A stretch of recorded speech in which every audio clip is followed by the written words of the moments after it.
sea shifting, singing sounds, sun shining, songs spelling spring, grass growing greener, gales, gusts getting stronger, lawnmower getting louder.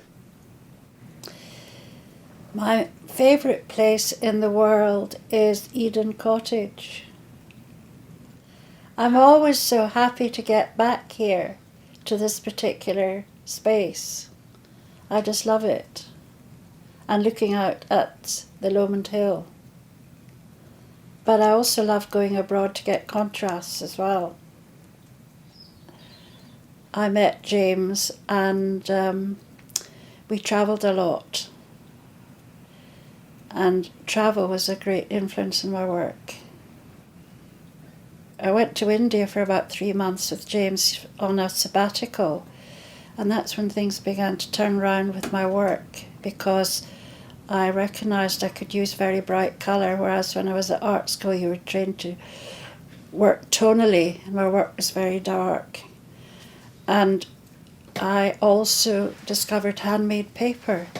Yes, when I'm working on paperwork, I tend to start with the very thick piece of paper, very thick, that almost can stand on its own, because it's going to be I'm going to use my handmade paper to collage onto the surface of this background. There's very lovely sort of thin paper like that, which I collage on in layers, and it gives a nice surface texture. We've travelled extensively to Mexico, Cuba.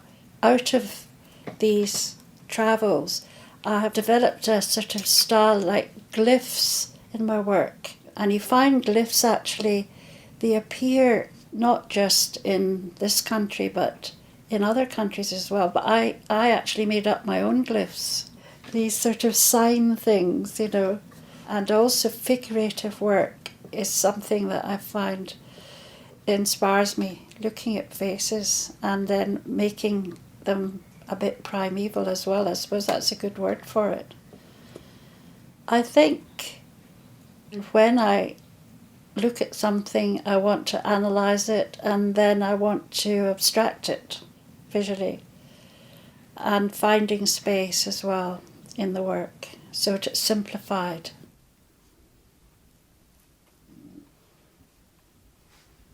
At this moment in time, I'm doing portraiture because I'm enjoying, I suppose, studying people's faces and using pencil drawings, and it's a good discipline as well just to get back to doing that. The portraits that I have done in the past has been people that I know and like, and family. The ones I'm doing now are of people that one I'm doing now is a commission, and I'm enjoying it really, because you don't really, when you're working on abstract pictures, you don't really enjoy it. People say it must be fun to be an artist. It's not fun. It's very frustrating sometimes when you're not getting it right, and it's quite hard work as well. It's always an effort to make it work. And then when it is working, it just starts flowing, and then you build a group of work, you know, you just keep going. And the last painting is always of the group, if you're having a show, is the one that works best, because it seems to flow, but you don't know why. You just know where to put the mark. When I go abroad, it's very important for me to take a sketchbook, and I fill it with all sorts of images, but I also take photographs as well, and record things, you know, landscapes and trees, and even abstract marks that I think might be useful when I want to work on a bigger surface when I go home. Like my grasshopper became a very nice painting one time. When I go to Edinburgh up north, I start writing poetry up there actually.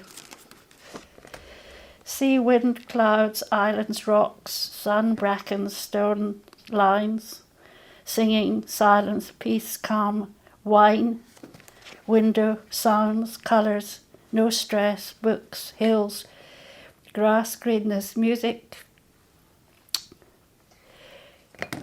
I'm going to cry. Writing, making marks, space. The secret is to keep breathing. Swift swooping, divers diving, rain raining, sun shining, shifting, sleeping, singing, stopping, songs. That's that.